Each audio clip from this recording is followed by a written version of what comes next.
안녕하세요. 저는 서울에 거주하고 있는 40대 미혼 여성입니다. 제가 오늘 청취자 여러분께 들려드릴 사연은 화장실 들어갈 때와 나올 때 다른 동서에 관한 이야기입니다. 사람이 앞뒤가 똑같아야 하는데 동서는 그러지 못했네요. 그래서 저도 시원하게 동서의 손을 놔버렸습니다. 얼마 전 힘들게 살고 있다는 동서의 소식을 들으니 그때 생각이 나서 사연을 보냈어요. 그럼 지금부터 저의 이야기를 시작하겠습니다. 제가 남편과 결혼하고 나서 몇 년 후 남편 밑에 있던 남동생도 지금의 동서를 만나 결혼했어요. 그 당시 서방님은 작은 사업체를 하나 꾸리고 있었고 결혼까지 하게 되어 집안의 경사가 끊이지 않았습니다. 평화로운 시간이 계속 흐르나 싶었는데 돌연 서방님의 사업이 망하게 되었죠. 형수님, 저 이제 어떡해요? 이제 애 아빠 돼서 앞으로 들어갈 돈이 천지인데 사업은 망하고 지금 살던 집도 넘어갈 판이에요. 뭘 어떻게 해야 할지 모르겠고 답답해 미치겠어요. 뭐? 집도 넘어갈 판이라고? 밀린 대금도 갚아야 하고 직원들 월급도 챙겨줘야 하니까 급한 마음에 집 담보로 대출받았어. 야, 임마. 아무리 그래도 집은 건드리지 말았어야지. 그럼 어떡해? 당장 사업이 위태로운데 뭐라도 해봐야 할 거 아니야. 난들 뭐 이렇게 될 줄 알았겠어? 나도 하루아침에 망할 줄 몰랐단 말이야. 고비만 넘기면 괜찮아질 줄 알았어. 그럼 대출 다 갚으려 했는데. 형, 나 이제 대출도 어렵고 어디 도움 청할 곳도 없어. 부모님께도 이미 유산 물려받아서 비빌 곳이라고는 형밖에 없다고. 형이 나 좀 도와주면 안 돼? 제발 나 좀 도와줘. 형수님, 제가 이렇게 부탁할게요. 한 번만 도와주세요. 아내랑 태어날 아기를 생각해서라도 제발 좀 도와주세요. 시아버님께서 살아생전 건물을 한 채 소유하고 계셨습니다. 그리고 돌아가시기 전에 똑같이 반반해서 남편과 서방님께 상속해 주셨죠. 남편은 아버님의 재산을 안전하게 보관했고 서방님은 그 돈으로 사업을 시작했어요. 그리고 쫄딱 망하니 살던 집이라도 넘어가지 않게 도와달라고 간절히 부탁했습니다. 남편은 울고불고 매달리는 서방님이 애처로웠는지 바로 도와주겠다고 했죠. 걱정하지 마. 네 집은 형이 안 넘어가게 막아줄 테니까 우선 내일 당장 은행 가서 집 담보로 받은 대출금 처리하자. 그럼 집은 지킬 수 있잖아. 정말? 그게 정말이야? 그럼 곧 애도 태어나는데 길거리에 나앉게 두겠냐? 사업은 어쩔 수 없다고 쳐도 집은 가지고 있어야지. 그래야 내가 재수 씨 볼 면목이 설 거 아니야. 형, 형 정말 고마워. 역시 나한테는 형밖에 없어. 형수님, 고맙습니다. 그리고 죄송해요. 그런 말 말아요. 서방님이 뭐 남도 아니고 한 가족이잖아요. 어려울 때 서로 돕고 사는 거죠. 그러니 기운 내요. 네, 형수님. 정말 감사해요. 형하고 형수님이 도와준 거 절대 잊지 않을게요. 저 이렇게 안 무너져요. 태어난 아이 생각해서라도 악착같이 다시 일어설 거예요. 그리고 꼭 보답 드릴게요. 그래, 내 동생. 충분히 다시 일어설 수 있어. 한 번의 실패로 낙담하기에는 아직 젊잖아. 곧 하나의 아빠가 되기도 하고. 다시 한번 열심히 살아보자. 형이 도울 수 있는 건 같이 도울 테니까 언제든 이야기하고. 남편은 한껏 처진 서방님의 어깨를 토닥이며 위로했습니다. 집을 담보로 받은 대출금의 액수는 제법 컸지만 동생을 위해서라면 아까워하지 않고 기꺼이 내놓을 만큼 동생을 많이 아끼고 위했어요. 그도 그럴 것이 어릴 때부터 남편은 몸이 약해서 늘 부모님이 사랑과 관심을 한 몸에 받았죠. 서방님은 형에게 밀려 늘 뒷전이었다고 했습니다. 그래서 남편은 서방님에 대해 미안함을 늘 가지고 있었기에 도울 수 있는 건 최선을 다해서 도와주는 편이었어요. 그렇게 서방님 집은 남편의 도움으로 고비를 넘겼습니다. 서방님이 다른 일을 준비할 동안 저는 살뜰히 동서를 챙겼죠. 동서, 나 왔어. 형님 오셨어요? 연락도 없이 어쩐 일로. 반찬 하는 김에 동서는 주려고 넉넉히 했어. 이거 서방님이랑 동서가 좋아하는 반찬이잖아. 저는 집에서 바리바리 챙겨온 반찬을 정리하려고 냉장고 문을 열었습니다. 그리고 깜짝 놀랐어요. 반찬이며 뭐며 먹을 거 하나 없이 말 그대로 텅텅 비어 있었습니다. 아니, 이게 뭐야? 냉장고에 먹을 게 하나도 없네? 서방님이랑 동서 집에서 밥 안 먹어? 대체 뭐 먹고 지내는 거야? 텅텅 빈 냉장고를 보고 놀란 저는 서둘러 쌀이 담긴 통도 확인했습니다. 역시나 텅 비어 있더군요. 쌀도 없네. 동서, 집에서 밥 안 먹어? 냉장고면 쌀떡이면 다 비어 있고 이게 뭐야? 임산부 몰골은 또 왜 이래? 잘 먹고 살 올라야 하는데 얼굴이 왜 이렇게 헬쑥해? 걱정스런 눈빛으로 동서를 보고 있자니 동서는 참았던 눈물을 왈칵 쏟아냈습니다. 형님, 저 배고파요. 사업 망하고 그나마 가지고 있던 돈은 빠져나갈 대로 다 빠져나가고 빚쟁이들 돈 갚느라 한 푼도 없거든요. 남편은 열심히 일자리 구해보고 있지만 그 나이에 써주는 곳이 어디 있겠어요? 그러니 집에 먹을 것도 다 떨어지고 남편이랑 저 잘 못 먹고 지냈어요. 뭐? 아니 그럼 우리 집에 오지. 배고플 텐데 왜 참고 있어? 미련하게. 더군다나 애 가진 임산부가 이게 뭐야? 한참 잘 먹어야 할 때인데. 내가 다 속상해 죽겠네. 아주버님하고 형님이 우리 집 넘어가지 않게 도와주셨잖아요. 더 와달라고 하기 죄송해서 차마 말 못했어요. 가족끼리 미안할 게 뭐 있어. 힘들 때 서로 돕고 힘이 되어주는 게 가족이지. 아니다. 내가 미안하네. 동선에 어떻게 지내는지 진작 살펴봤어야 하는데 이러지 말고 우리 나가자. 나가서 장 좀 보고 동서 먹고 싶은 것도 실컷 사 먹자고. 어서 준비하고 나와. 저는 몰골이 말이 아닌 동서를 끌고 대형마트에 갔어요. 그리고 카트 2대가 꽉 차도록 먹을 것들을 바리바리 넣으며 장을 봤습니다. 집으로 돌아오는 길에는 동서가 좋아하는 소고기까지 실컷 구워 먹었어요. 임신한 사람은 잘 먹어야 해. 그래야 뱃속에 있는 애가 건강하게 나오지. 엄마가 잘 못 먹어서 아기도 얼마나 배고팠을 거야 그래. 이거 다 익은 거니까 동서 많이 먹어. 감사해요 형님. 고기 그만 굽고 형님도 드세요. 난 괜찮아. 나보단 동서가 더 잘 먹어야지. 나 신경 쓰지 말고 어서 먹어. 식으면 맛없어. 홀몸 아닌 동서가 걱정되어 친정엄마의 마음처럼 먹을 것도 많이 사다 주고 집에서 반찬 만들면 늘 동서네 것까지 같이 만들었어요. 또 집에 과일이나 먹거리들이 들어오겠다면 다 동서네로 옮겨놨습니다. 혹시라도 동서가 집에 음식 떨어졌다고 말 못할까봐 자주 들러서 냉장고며 뭐며 다 살펴보고 채워놨죠. 그런 저의 노력에 서방님과 남편은 몹시 고마워했습니다. 우리 집 살림하고 애들까지 키우느라 힘들 텐데 동서네까지 챙겨줘서 고마워 여보.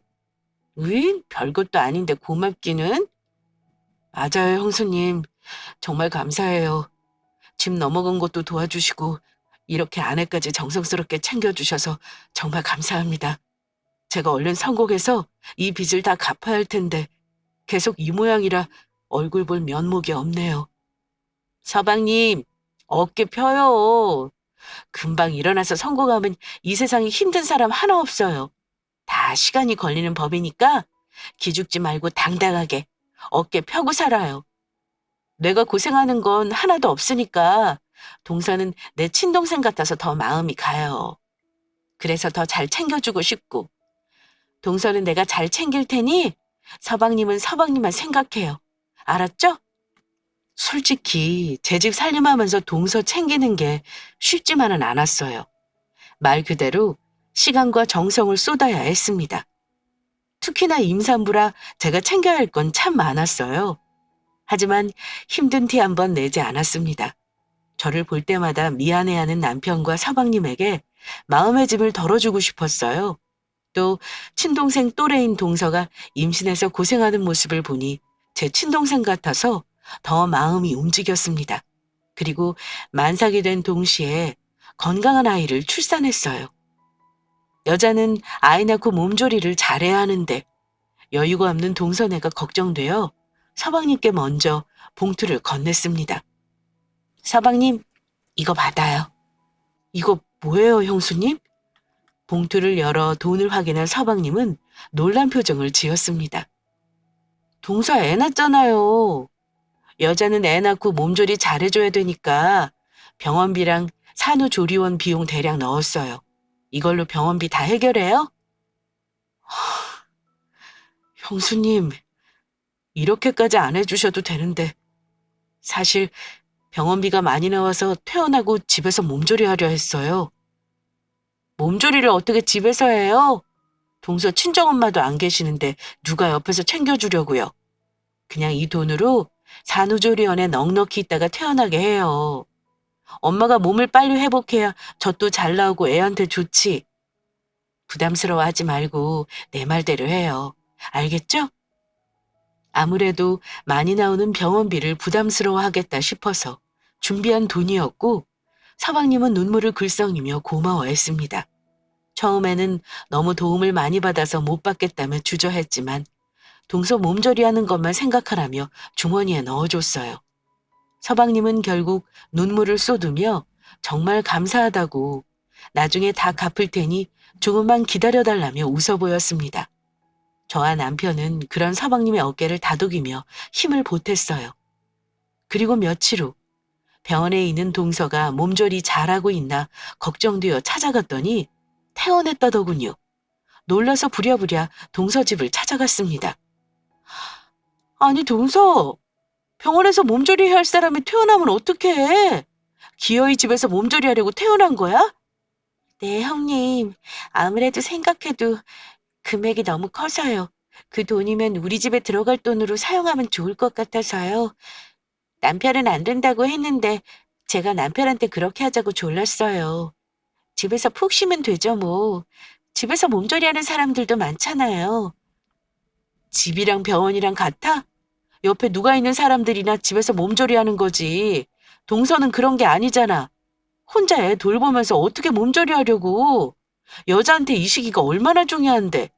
이때 제대로 몸 회복 못하면 평생 고생한단 말이야. 동서 지금 얼굴이 어떤지 알아? 다 죽어가는 사람 같아. 본인 몸도 성취 않으면서 우는애 달래고 시간마다 젖 먹이느라 고생해서 얼굴 다 못 쓰게 됐다고. 세상에. 아유, 냉장고는 이게 뭐야? 몸보신할 게 하나도 없네. 있어봐. 내가 가서 뭐라도 좀 사올 테니까. 저는 서둘러 마트에 가서 몸보신하기 좋은 재료를 골라 담았습니다. 그리고 동서네로 돌아와서 밥을 차리고 우는 아이를 대신 돌보며 동서에게 얼른 한술 뜨라고 권했어요. 따뜻할 때 얼른 먹어. 엄마가 잘 먹어야 젖도 잘 나오지. 한 그릇 두 그릇 푹푹 떠먹어. 동서는 제가 차린 밥상을 보고 며칠 굶은 사람처럼 허겁지겁 입에 넣기 시작했습니다. 저는 혹시라도 체할까봐 얼른 물을 내주며 잘 먹는 동서를 흐뭇하게 지켜봤죠. 더불어 몸조리하는 동서에게 도움이 되고자 집에서 간단히 짐을 꾸렸습니다. 아니, 당신 어디 가게? 동서네요. 옆에서 돌봐주는 사람 하나도 없는데 어떻게 해요? 나라도 도와줘야지. 몸조리 해주는 사람 고용하면 되지. 당신 힘들게 어떻게 도와주려고. 나도 그럴까 했는데 처음 보는 사람이라 동서가 불편하대요. 차라리 내가 편하다고. 동서 옆에서 몸조리 하는 것 좀 도와줄 테니까 당신이 애들 좀 챙겨줘요. 며칠 동서 내에 있을 거니까. 남편은 알겠다며 걱정하지 말라고 했습니다.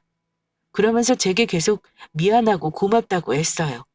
본인 동생 때문에 제가 많이 고생한다면서요. 솔직히 안 힘들다면 거짓말이죠. 비록 몸은 힘들고 피곤했지만 동서를 생각하니 하나도 귀찮지 않더군요. 같은 여자로서 동서가 안쓰러워서 뭐라도 더 챙겨주고 싶었습니다. 전문적으로 몸조리를 돕진 못했지만 제가 할 수 있는 건 최선을 다해서 도와줬어요. 그렇게 동서는 차츰 몸을 회복하며 서툰 엄마 티를 냈습니다.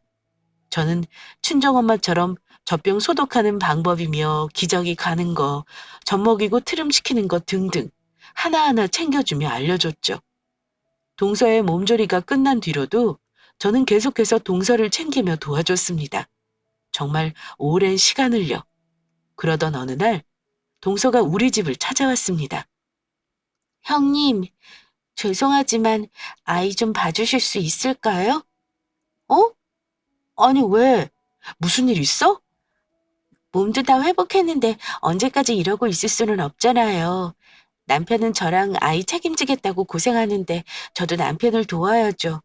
그래야 집도 빨리 일어설 거고 형님하고 아주버님께 진 빚도 빨리 갚을 수 있고요.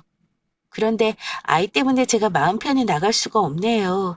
제가 밖에서 일할 때까지만 형님이 봐주시면 안 될까요? 뭐? 아직 애가 어린데 젖도 안 뗀 애를 두고 일한다고? 집에서 더 쉬었다가 천천히 시작하지 그래? 우리한테 도움받은 거 빚이라 생각하지 않았으면 좋겠어. 우리가 뭐 다 돌려받을 날만 기다리는 사람들도 아니잖아. 그저 서방님이랑 동서가 잘 사는 모습 하나만 된 거야. 나랑 애 아빠는 그거면 돼. 알죠. 형님하고 아주버님 마음. 하지만 남편한테 미안해서 두 손 놓고 가만히 있을 수 없어요. 뭐라도 힘을 보태고 싶은 마음뿐이거든요. 이렇게 애 봐달라는 부탁드려서 정말 죄송하고 볼 면목 없지만 도와주세요, 형님. 저도 같이 일하면 남편하고 집안 살림에 큰 도움이 될 거예요. 집에 도움이 되고 싶다는 동서의 마음을 모른 척할 수 없더군요. 너무나도 간절하게 부탁하길래 흔쾌히 알겠다고 했습니다. 동서가 나가서 일하는 동안 제가 대신 아이를 봐주겠다고 했어요. 동서는 정말 감사드린다며 제 손을 꼭 잡고 고마워했습니다. 그리고 다음 날부터 동서는 제게 애를 맡기고 나가서 일을 시작했어요. 주식 쪽 일에 관심이 있다며 친구와 함께 본격적인 주식 쪽 일을 시작해본다고 했습니다. 저는 그저 대신 애를 돌보며 동서가 잘 되기만을 바랄 뿐이었어요. 그렇게 1년이 흘렀습니다. 어느 날 남편에게서 놀라운 이야기를 전해 듣게 되었어요. 그게 정말이에요? 동서네가 정말 다시 일어섰다는 게? 그렇다니까. 나도 얼마 전에 동생한테 들었어. 재수 씨가 주식에 투자해서 크게 성공할지 누가 알았겠어? 이래서 사람 일 모른다고 하나 봐. 재수 씨한테 그런 재주가 있다니. 세상에, 이게 무슨 일이야? 정말 잘 됐네. 젖도 안 떼내 두고 나가서 일하는 마음이 얼마나 불편할까 걱정했는데 정말 잘 됐어요. 서방님 그렇게 되고 둘이 고생 많이 했잖아요. 돌아가신 어머님하고 아버님께서 동선에 도와주셨나 봐요. 그러셨나 봐. 이제 동생네 고생 그만하고 전처럼 행복하게 사는 모습 응원하자고. 그동안 당신 고생 많았어. 고생은요. 당신도 서방님 챙긴다고 여기저기 뛰어다녔잖아요. 난 그저 동서 좀 들여다본 것밖에 없어요. 그게 어디 쉬운가? 전업주부라도 살림하고 애 보는 게 얼마나 힘든지 다 알아. 반찬에서 나르고 재수 씨 몸조리에 애 돌봐준 것까지 정말 고생 많았어. 내가 전생에 나라를 구했나 봐. 당신 같은 여자랑 결혼했으니 말이야. 남편은 제게 그동안 고생 많았다며 고마워했고 우리는 서방님네가 잘된 것에 진심으로 축하하며 기뻐했습니다. 동서는 주식일 시작하고 나서 1년 만에 대박을 터뜨렸습니다. 주식으로 수익률을 조금 늘려나가더니 한순간에 벼락부자가 된 셈이었어요. 저는 다음 날 애를 맡기러 온 동서에게 축하는 건넸습니다. 동서, 주식으로 크게 성공했다며? 정말 축하해. 난 동서 잘 될 줄 알았어. 동서 똑 부러지는 사람이잖아. 감사해요, 형님. 들으셔서 알겠지만 주식으로 성공하는 게 보통 일 아니거든요. 남편보다 제가 먼저 성공할 줄 누가 알았겠어요? 그나저나 우리 애는 계속 봐주셔야 할 것 같아요. 그러실 수 있죠, 형님? 어? 애를 계속? 동서 계속 일해야 되는 거면 차라리 전문적으로 애 봐주는 사람을 구하는 게 어때? 낯선 사람을 어떻게 믿고 애를 맡겨요. 전 싫어요. 우리 애가 형님 손 탔기 때문에 차라리 형님이 낫죠. 제가 돈은 섭섭지 않게 챙겨드릴게요. 그러면 되잖아요. 그동안은 우리 집 일만 해도 정신 없었지만 동선애가 딱해서 조카를 돌봐줬습니다. 그런데 이제는 동선의 상황이 달라졌으니 돌보지 않아도 되겠다고 생각했는데 동선은 계속해서 제가 조카를 봐주길 원했어요. 아무리 전문적으로 애를 돌본다고 해도 저는 못 믿겠어요. 차라리 형님이 낫지. 제가 애 신경 쓰지 않고 마음 편히 일할 수 있게 형님이 도와주실 거죠? 그럼 부탁해요. 1년 넘게 어린애를 돌보느라 제 몸은 여기저기 안 아픈 곳이 없었어요. 그것도 애를 짧게 보는 것도 아니고 동서가 아침부터 조카를 맡기면 밤 늦은 시간에 데려갔죠. 동서는 집에서 조카만 잠만 재우고 제게 맡기는 꼴이었습니다. 동서네도 다시 여유로워졌으니 이제 한숨 돌리나 싶었는데 동서는 계속해서 조카를 맡겼어요. 저도 하도 우는 애를 안고 토닥이기를 많이 하다 보니 허리며 손목이며 관절이 많이 안 좋아지기 시작했습니다. 이런 사정을 동서에게 이야기하며 며칠만 다른 이에게 맡기면 좋을 것 같다고 했더니 동서는 앙칼지게 짜증을 내더군요. 우리 애가 힘들게 보채는 애도 아닌데 그렇게 힘드세요? 혹시 더 이상 우리 애 보기 싫어서 거짓말하시는 건 아니고요? 어머, 동서. 말이 조금 그렇네. 내가 그럴 사람 아닌 거 누구보다 잘 알면서 그래? 내가 말을 안 해서 그렇지 허리며 손목에 물이 온 거 한참 됐어. 동서 걱정할까 봐 말 안 했을 뿐이지. 아프면 진작 병원에 가시든가 하셔야죠. 인제 보니 돈을 더 달라는 거군요. 알겠어요. 무슨 말씀인지 이해했어요. 병원비 명목으로 더 챙겨드릴게요. 됐죠? 동서, 무슨 말이 그래? 내가 돈 벌라고 이러는 거 아니잖아. 아, 몰라요.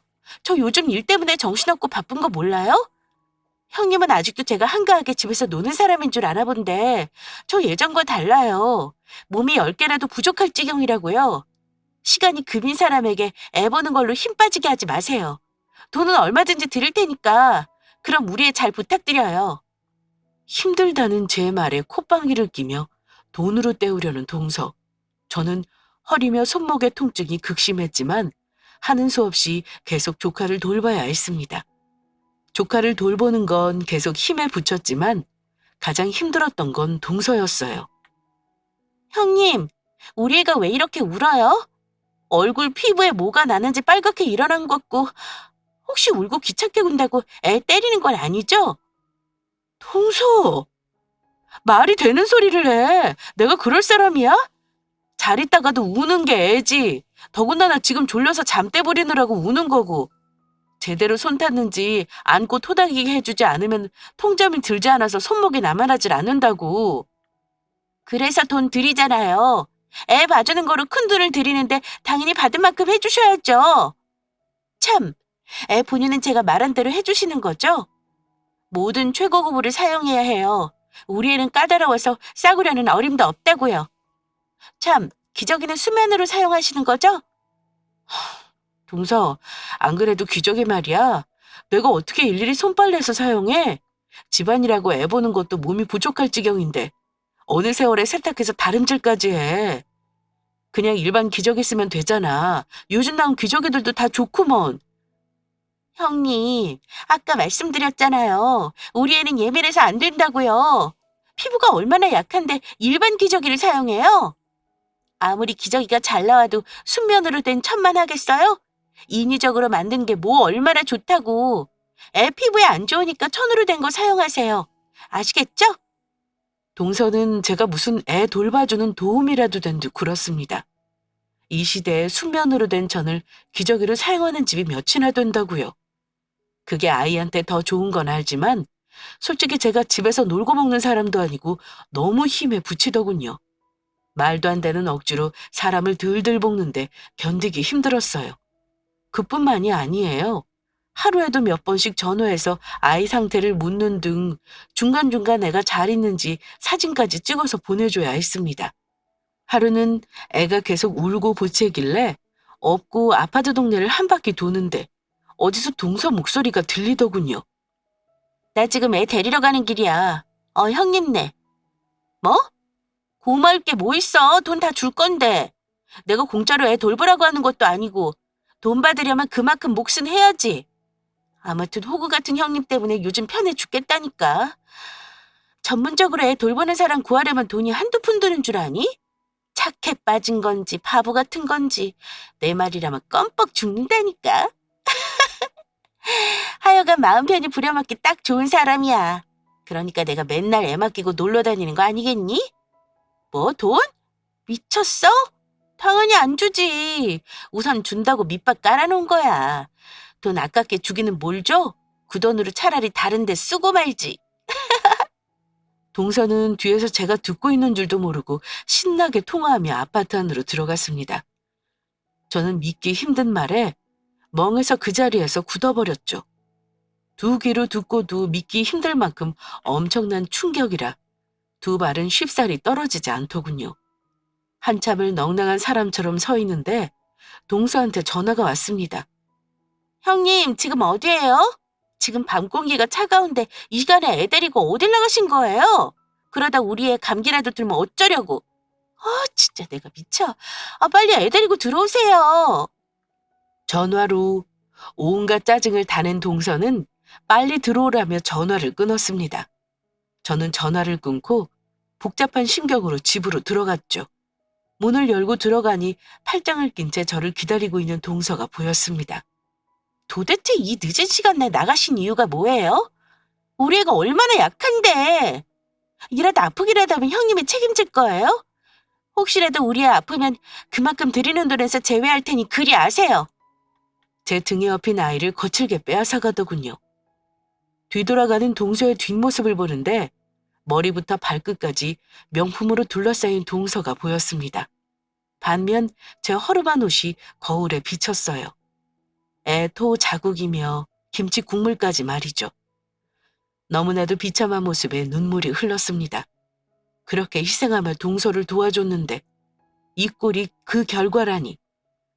견디기 어려울 만큼 모욕적이고 초라한 저 자신에게 화가 났어요. 혼자 서글퍼 울고 있는데 방 안에 있던 남편이 나와 저를 위로했습니다.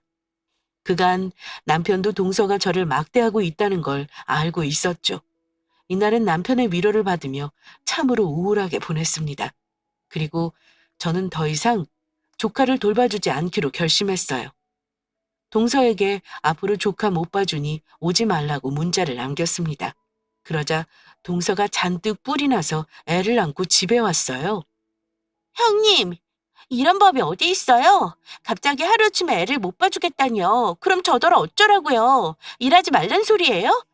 안 그래도 바빠 죽겠는데 형님까지 왜 이래요, 진짜. 하여간 도움이 안 돼. 그래, 난 동서한테 도움 안 되는 사람이니까 이제 애 데리고 오지 마. 동서 돈 많이 벌었으니까 애 돌보는 사람 금방 구할 수 있을 거 아니야.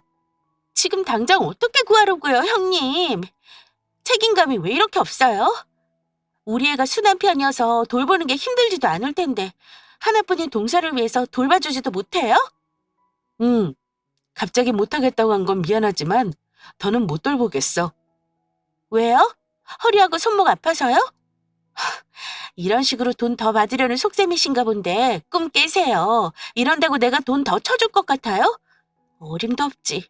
너무 기분 나쁘고 어이없어서 애 돌봄 값도 안 줄 거예요.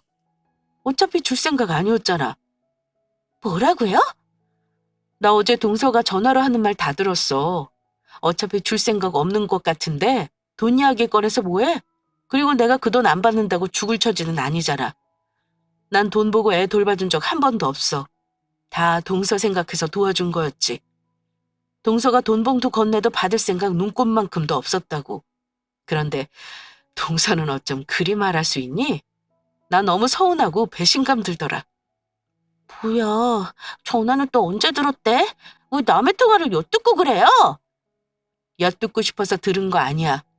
마침 동서 올 시간이고 애도 하도 앉아서 얻고 산책겹 걸으면서 동서 기다렸어.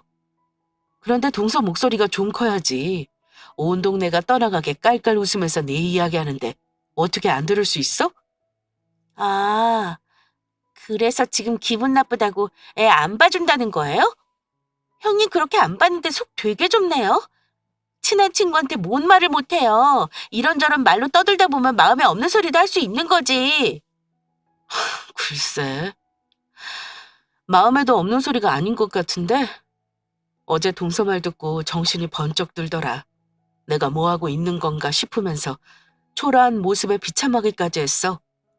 동서는 머리부터 발끝까지 명품으로 휘감고 있는데 나는 동서 애 봐준다고 늘어난 옷에 이것저것 다 묻은 옷만 입고 있으니까 날 이렇게 막대하고 무시하는 동서를 위해 더 이상 고생하면서 애 봐줄 필요 없다고 생각이 되더라.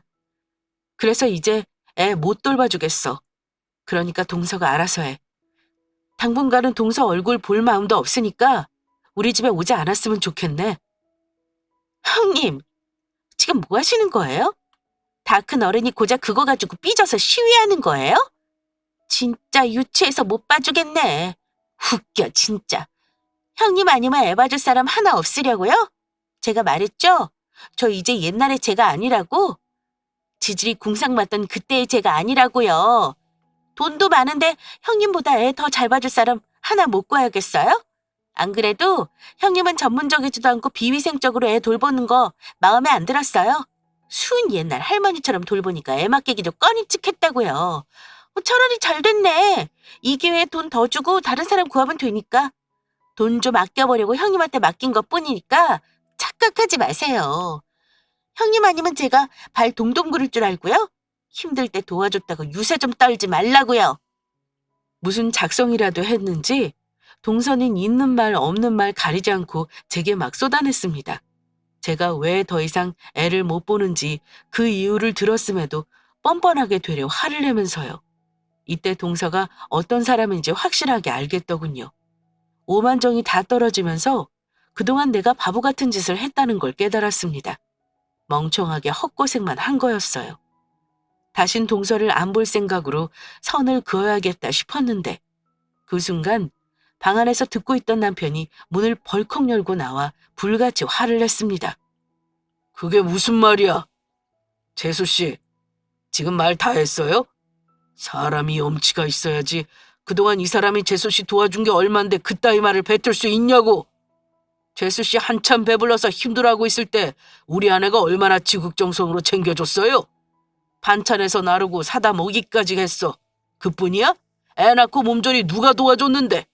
재수 씨 주식에 투자한다고 1년 가까이 다닐 동안 이 사람이 애 다 봐줬다고. 그런데 뭐? 고맙다고 저런 애도 모자랄 판에 뭐가 어째? 네가 그러고도 사람이야? 이게 우리가 재수 씨하고 동생 도와준 대가냐고. 재수 씨고 뭐고 다 필요 없어. 앞으로 이 사람한테 아쉬운 소리 일절하지 마. 두 번 다시 우리 집에 찾아올 생각도 하지 말고. 어려운 상황에 도와준 사람일수록 잊지 말라고 했어. 그런데 당신 같은 사람은 도와줄 가치도 없어. 아쉬운 소리에도 거들떠보지 않을 거라고. 다 필요 없으니까 당장 나가! 남편은 저보다 더 화나서 씩씩거리며 소리쳤습니다. 남편이 이렇게까지 화를 내는 건 처음 봤어요. 늘 점잖고 허허 실실하던 양반이었는데 그래도 아내라고 제 편을 들어주더군요. 물론 동서가 심하게 굴긴 했지만요. 남편이 불같이 화를 내며 동서를 내쫓았고 동서는 어이없어하며 애를 데리고 나갔습니다. 그리고 그날 저녁 서방님께 남편과 제게 서운하다며 연락이 왔어요. 아무래도 동서가 이야기한 모양이었습니다. 동서에게 이야기를 어떻게 들었는지 모르겠지만 아무리 그래도 무슨 일인지 우리에게 확인해봐야 하는 거 아닌가요? 무턱대고 서운하다는 말을 하니 남편과 저는 어이없어서 허탈한 웃음만 나왔습니다. 남편은 서방님에게 되려 더 서운하다고 이야기했어요. 네가 어떻게 들었는지 모르겠지만 아무리 그래도 무슨 일인지 우리한테도 이야기 들어봐야 하지 않냐? 아무리 네 아내라고 해도 어쩜 우리 생각은 조금 더 안 해줄 수가 있어? 나랑 네 형수가 괜히 그랬을까? 네 아내도 참 서운하지만 너한테도 서운하다. 하나뿐인 내 동생이 이렇게 형의 마음을 몰라줄 수 있을까 싶네. 당분간 얼굴 볼 일 없게 하자. 동서는 그렇다고 쳐도 서방님까지 동서와 같은 행동을 보이니 실망감은 말도 못했습니다. 남편과 제가 이 꼴 보자고 돈과 시간 정성 들어가며 고생한 게 아닌데 말이죠. 이 일을 기회로 두 사람의 인성을 제대로 확인했습니다. 그리고 우리는 동서네와 연을 끊다시피 연락을 안 하고 지냈어요. 무려 1년이 넘게 말이죠. 남편과 저는 무소식이 희소식이겠거니 하며 잘 지내고 있을 거로 생각했습니다. 그런데 어느 날 서방과 동서가 우리를 찾아왔어요. 다짜고짜 무릎을 꿇으며 죽는 소리를 해대더군요. 형, 우리 다 나앉게 생겼어. 우리 가족 이제 어떡해? 연락도 없이 갑자기 찾아와서 그게 무슨 말이야? 우리 집 넘어가게 생겼어. 이번 달까지 막지 못하면 우리 가족 길거리에 나앉을 판이라고. 형, 부모님께 물려받은 재산 가지고 있잖아. 그걸로 나 한 번만 더 도와줘. 그러면 정말 형하고 형수님한테 받은 은혜 잊지 않고 열심히 갚을게. 뭐 또? 대체 허구한 날 뭘 하길래 툭하면 집이 넘어가. 그리고 네가 언제 갚았다고 그런 소리라냐? 너 처음에 집 넘어갔을 때도 말로만 갚는다고 했지. 집 해결해 주니까 입 싹 닦았잖아 임마.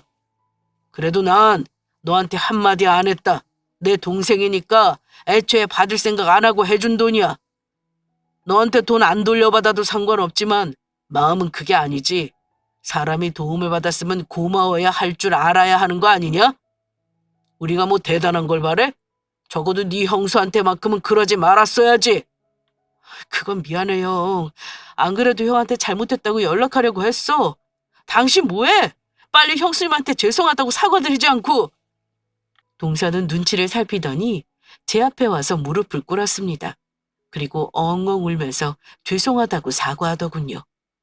형님, 제가 그때는 정말 죄송했어요. 큰돈을 만지게 되니까 허파에 잔뜩 바람이 찼었나 봐요. 형님께서 저를 얼마나 보살펴주고 도와주셨는데 그 은혜를 모르고 오만하게 굴었어요. 죄송해요, 정말. 저 이번에 반성 많이 했어요. 착한 형님께 못되게 굴어서 제대로 벌 받는 거지. 집 담보로 대출까지 끌어서 주식 모두 넣었는데 다 잃은 거 있죠? 제가 정말 죽을 죄를 지었어요. 형님께 큰 상처 드리고 건방지게 군 거 죄송합니다, 형님. 이번 한 번만 도와주세요. 저희 버리지 말고 한 번만 더 도와주시면 안 될까요? 이번에는 진짜 형님께 잘할게요. 평생 은인이라고 생각하고 잘 모실 자신 있어요. 이게 무슨 운명의 장난인지 동선에는 예전과 똑같은 상황에 부딪혔습니다. 그때처럼 다시 절박하게 도움을 청하더군요. 하지만 저는 조금도 도와줄 마음이 없더군요. 한 번 크게 뒤통수 맞으니 사람을 잘 못 믿게 됐습니다. 더군다나 동서는 더더욱 말이죠. 동서, 나 한 번 속지 두 번은 안 속아. 동서가 날 어떻게 생각하는지 뻔히 아는데 내가 미쳤다고 도와줘? 난 더 이상 예전에 그 호구가 아니야. 그러니까 이렇게 무릎 꿇고 마음에도 없는 소리 할 필요 없어. 가증스러우니까.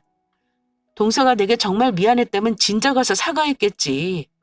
사람 참 간사하다. 집 넘어가게 생기니까 이제야 부랴부랴 사과하면 뭐하니? 남편이랑 난 마음 떴는데 사과를 구하는 것도 용서하는 것도 다 때가 있는 거야. 버스는 떠나갔고 다시 돌아오지 않아. 집이 넘어가거나 길거리에 나앉거나 우린 상관없으니까 이만 돌아가. 두 번 다시 찾아오지 말고. 형수, 정말 이러실 거예요? 이 사람 이렇게 무릎까지 꿇고 사과하는데 한 번만 너그러이 용서해 주세요. 형님, 제발 한 번만 용서해 주세요. 제가 진짜 죽을 죄를 지었어요. 우리 가족 길거리에 나앉으면 앞으로 어떻게 살라고요? 서방님과 동서는 울고 불고 계속 매달렸습니다. 하지만 저와 남편은 마음의 문을 굳게 닫은 상태라 어떠한 말과 행동에도 쉽사리 풀리지 않았어요. 계속해서 피곤하게 굴길래 경찰을 불렀고 서방님과 동서는 결국 경찰들 손에 이끌려 나갔습니다. 저는 끌려나가는 동서 뒤로 굵은 소금을 팍팍 뿌렸습니다. 이후에도 우리를 찾아왔지만 절대 문 열어주지 않았어요. 정말 확실하게 연을 끊게 되었죠. 그 뒤로 살던 집은 은행에 넘어갔다고 들었습니다. 서방님과 동서는 어떻게 되는지 몰라요. 진짜로 안 도와주니까 우리에게 온갖 욕지거리를 날리며 저주를 퍼부은 둘이었으니까요. 죽이 되든 밥이 되든 알아서 살아가겠죠. 남편과 저는 이번 기회로 제대로 사람 걸렀다고 생각하렵니다. 지금까지 저의 긴 사연 들어주셔서 감사합니다.